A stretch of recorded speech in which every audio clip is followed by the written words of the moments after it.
अस्सलामुअलैकुम, welcome back two movie किस्सा। तमाशा season 5 में पहली एलिमिनेशन के बाद अब घर का माहौल बिल्कुल बदल चुका है। ईमान घर से जा चुकी है, लैला वजीर बन चुकी है और अब वजीर की ताकत के साथ घर के अंदर नए इख्तलाफात भी नजर आने लगे हैं। तो एपिसोड 9 में आखिर क्या हुआ, किस कंटेस्टेंट ने सबसे ज्यादा तवज्जो हासिल की और लैला के वजीर बनने के बाद घर का खेल किस तरफ जा रहा है, चलिए देखते हैं तमाशा सीजन 5 के एपिसोड 9 की पूरी कहानी। तमाशा सीजन 5 अपने दूसरे हफ्ते में एंटर कर चुका है और अब कंटेस्टेंट के बीच सिर्फ दोस्ती और मजाक नहीं रहा। अब हर किसी को पता है कि यहाँ रहने के लिए अपना खेल मजबूत रखना जरूरी है। पहली एलिमिनेशन में ईमान घर से बाहर हो चुकी हैं, जबकि लैला को वजीर बनाया गया है और वजीर बनने के बाद लैला के पास घर के फैसलों में काफी अहम किरदार आ गया है, लेकिन इसी ताकत के साथ उनके फैसलों पर सवाल भी उठने लगे हैं। लैला ने डॉक्टर जी को अपना मुशीर बनाया और घर के मामलात में अपनी मर्जी चलाने की कोशिश की, लेकिन सबसे ज्यादा बात बबरिक को लेकर हुई। लैला का कहना है कि बबरिक घर के कामों में उतना हिस्सा नहीं ले रहे और बैठकर अक्सर बातें करते रहते हैं।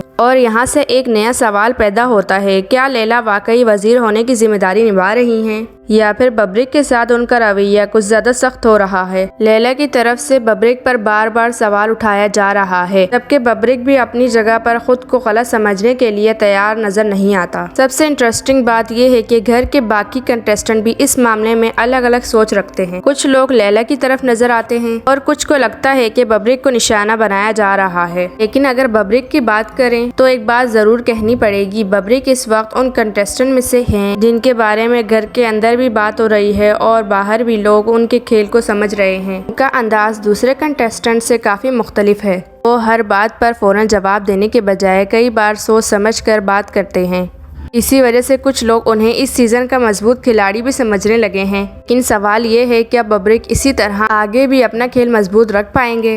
एपिसोड 9 में सिर्फ बबरिक और लैला ही तवज्जो का मरकज नहीं रहे। तमाशा घर में बाकी कंटेस्टेंट भी अपनी जगह बनाने की कोशिश कर रहे हैं। डॉक्टर जी का अंदाज अभी भी घर में सबसे ज्यादा तवज्जो खींचने वालों में से है। सामिया, यासिर, इसरा और दूसरे कंटेस्टेंट के दरमियान भी दोस्ती, बातें और छोटे छोटे इख्तलाफात आगे बढ़ रहे हैं और यही चीज़ तमाशा को इंटरेस्टिंग बनाती है, क्योंकि आज जो दो लोग एक दूसरे के साथ हैं जरूरी नहीं कल भी उनकी सोच एक जैसी हो। एपिसोड 9 को देखने के बाद मुझे लगता है कि लैला के वजीर बनने से तमाशा घर में खेल और ज्यादा बदल गए हैं। मुझे लगता है कि बबरिक और लैला का मामला आगे जाकर और भी ज्यादा इंटरेस्टिंग होने वाला है। लैला के पास ताकत है और बबरिक के पास अपना अंदाज। अब देखना ये है कि इन दोनों में से कौन अपनी बात ज्यादा मजबूत तरीके से साबित करता है। ये थी तमाशा सीजन 5 एपिसोड 9 की पूरी कहानी। आपको क्या लगता है, लैला बबरिक के साथ इंसाफ कर रही हैं या नहीं? और आपके हिसाब से इस वक्त तमाशा घर में सबसे ज्यादा मजबूत कंटेस्टेंट कौन है? अपनी राय कमेंट में ज़रूर बताना। मिलते हैं नेक्स्ट वीडियो में। अल्लाह हाफिज़।